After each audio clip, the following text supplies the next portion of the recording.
On behalf of Restore Innocence, I have two very, very special people in my presence.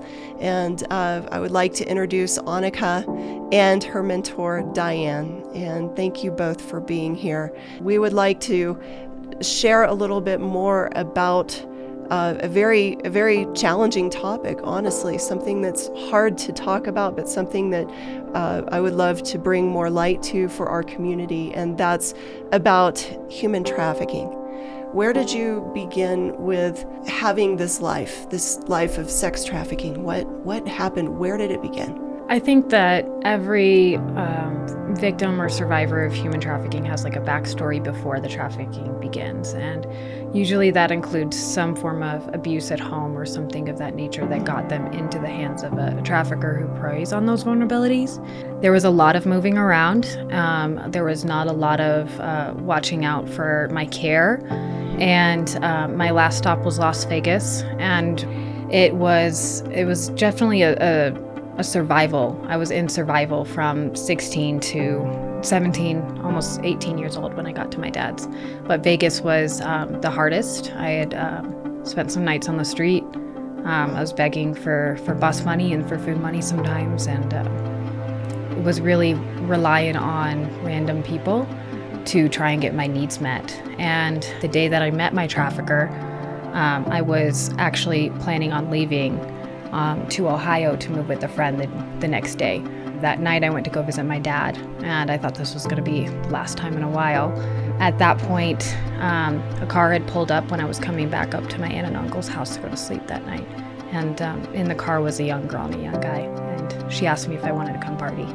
So that's what caused me to get into the situation of sex trafficking that I was in. How did you escape? My trafficker saw that I was going to die.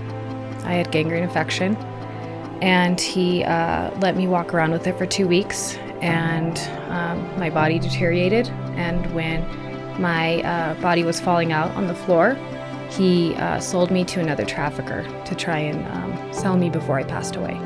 So he traded me for a car, a Chrysler 300. Oh my gosh. And that other trafficker had me for 4 days, and he said I didn't pay for a dead body, you need to come pick her up. And then my trafficker came over, and I convinced him to, instead of taking me to the desert, to take me near the hospital. And I was able to get into the hospital.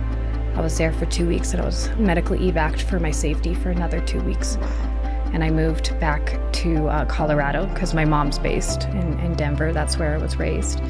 And I came to Colorado Springs to restore innocence. Wow. So right here in Colorado Springs, let's talk about it. And even if you're not in Colorado Springs, people can become involved with Restore Innocence. And Diane, can you share a few ways that people might be able to get involved? Yeah. There are several ways. I mean, of course, someone could become a mentor, a woman, because it's all females that we work with. So you could go through the training and the process to become a mentor to a young woman. You can donate to the mentor program.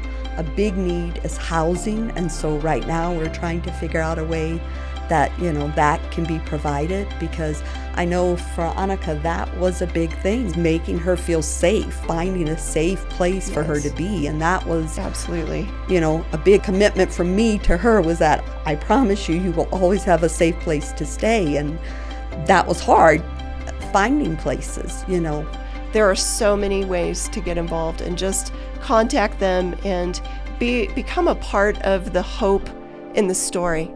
Just become a part of it, because anything that we do really can make a difference. And let's make this community one that not only has the awareness, but also helps to come alongside with the tools to really show that transformation can happen.